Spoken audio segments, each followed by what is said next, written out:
الشيطان الرجيم.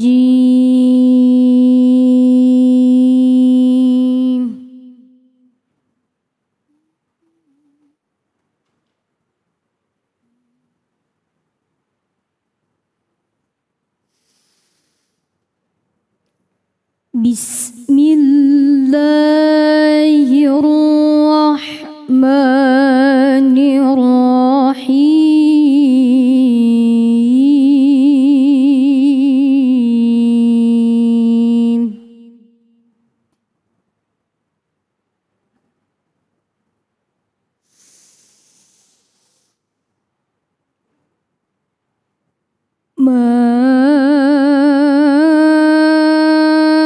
أصاب من مصيبة في الأرض ولا في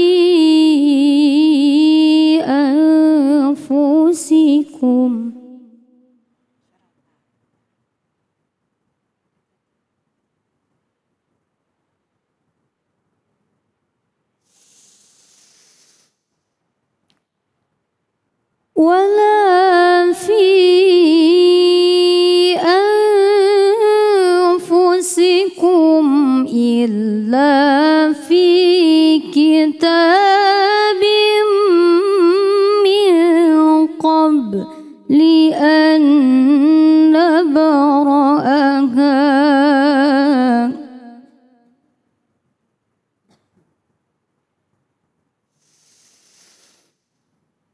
إن ذلك على الله يسير.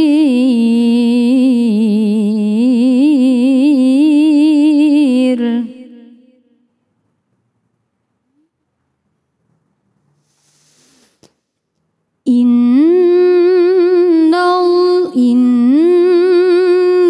ذلك على الله يسير.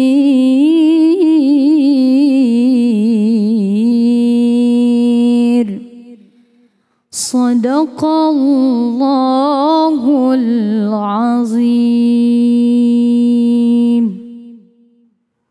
Sadaqallahul azim. Pemirsa dimanapun saja Anda berada, Anda yang baru saja bergabung, selamat bergabung di Cahaya Hati Indonesia. Dan tadi kita sama-sama menyimak pembacaan ayat suci Al-Quran. Dan langsung saja kita simak kajiannya bersama dengan guru kita, Kiai Haji Samsul Ma'arif. Silakan Kiai. Assalamualaikum warahmatullahi wabarakatuh. Waalaikumsalam warahmatullahi wabarakatuh. Alhamdulillah wassalatu wassalamu ala Rasulillah Sayyidina Muhammad ibn Abdullah wa ala alihi wa ashabihi wa man tabi'ahu wa walah, la haula wa la quwata illa billah, amma ba'du. Para pemirsa Anyus TV yang dirahmati Allah, terutama host yang ganteng sekali, ibu-ibu, bapak-bapak, hadirin hadirat yang berbahagia. Tadi kita sudah mendengar lantunan ayat suci Al-Quran. Surah apa Bu? Al-Hadid ayat 22.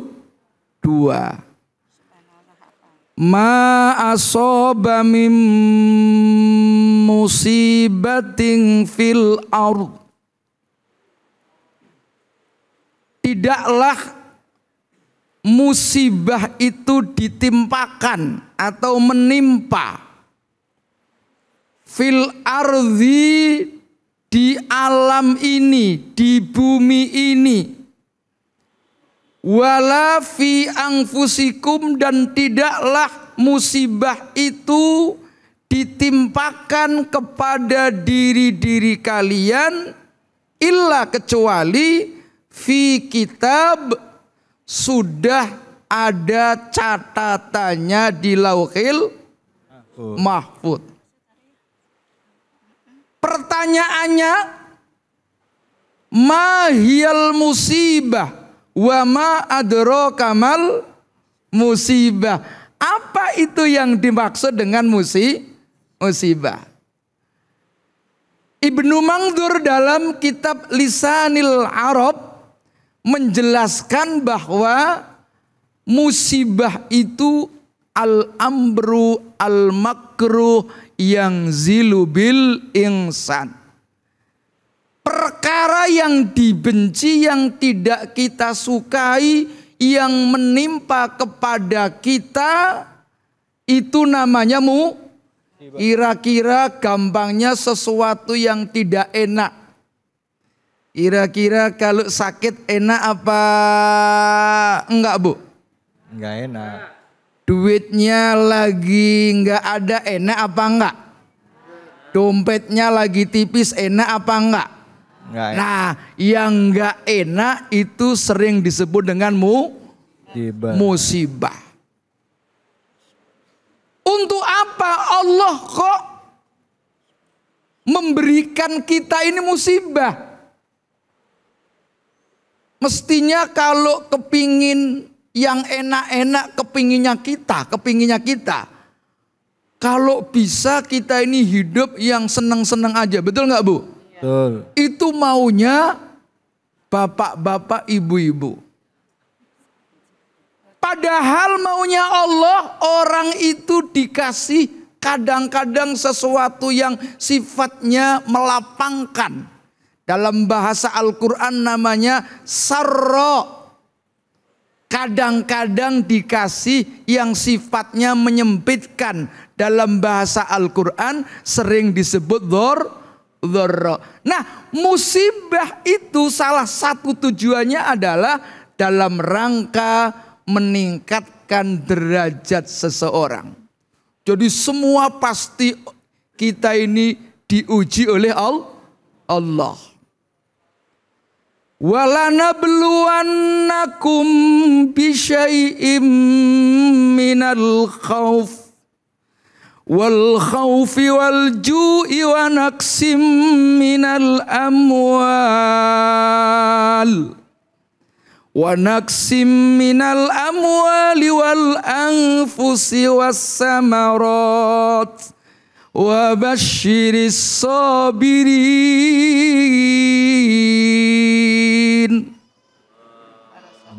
Sungguh kami uji kamu sekalian, kata Allah. Seberapa banyak diuji oleh Allah? Bisyai'in, sedikit.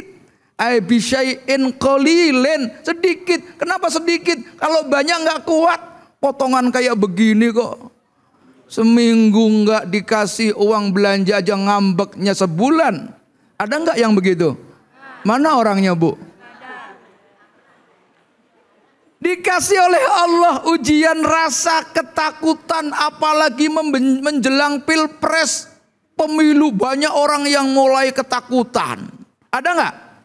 Mana orangnya? Diuji oleh Allah, lapar, diuji oleh Allah, kurang duit.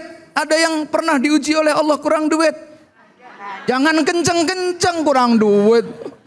Diuji oleh Allah kematian, tapi apa kata Allah? Wa basyir, berilah kabar gembira kepada siapa? As-sabirina, kepada orang-orang yang Sabar. Sinten tiang-tiang engkang sabar kalau wau? Alladzina idza asabathum musibah qalu inna lillahi wa inna ilaihi raji'un.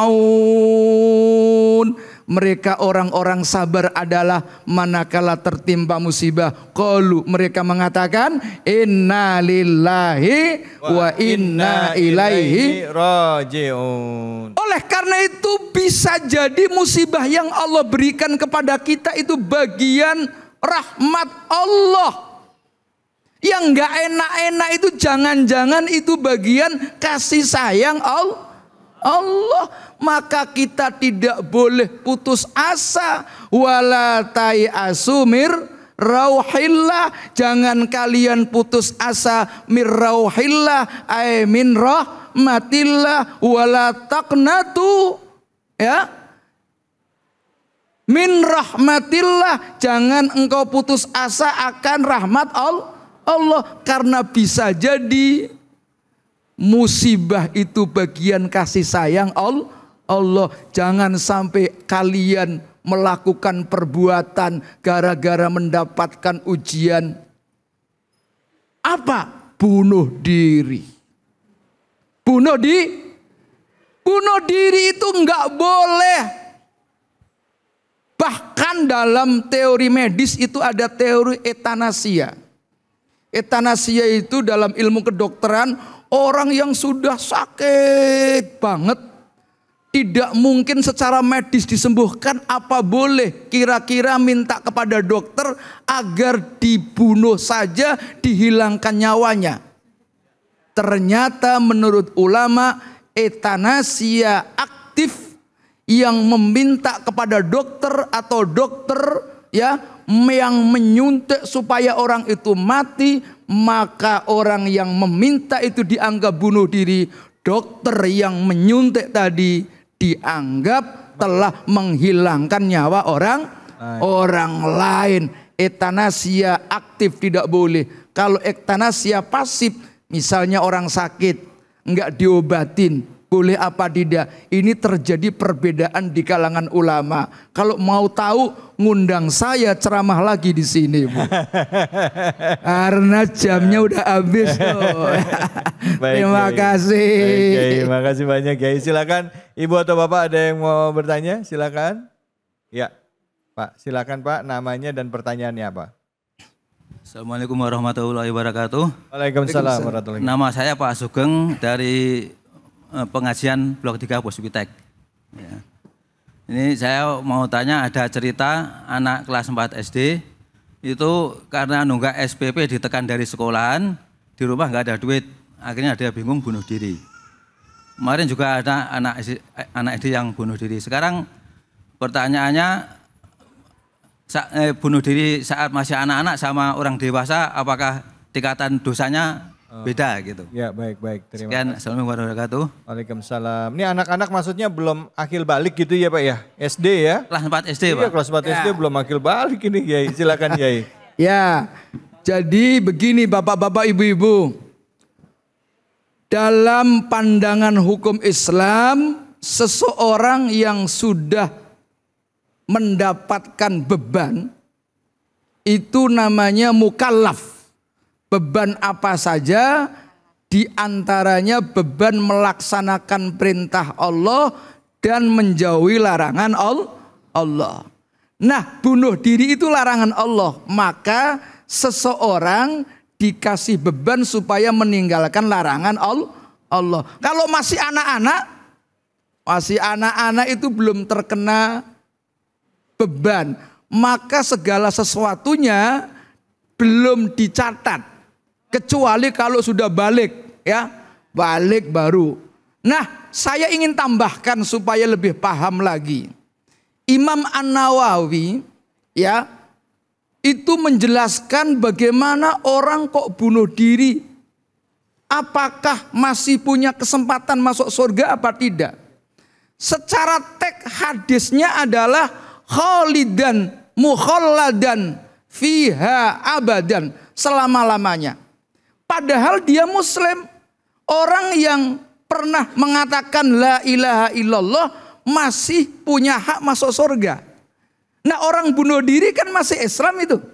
Ini jawabannya bagaimana? Imam Nawawi menjawab begini.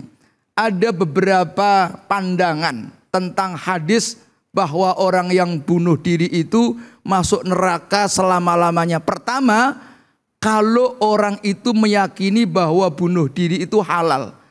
Sementara bunuh diri itu perbuatan yang haram, jelas haramnya.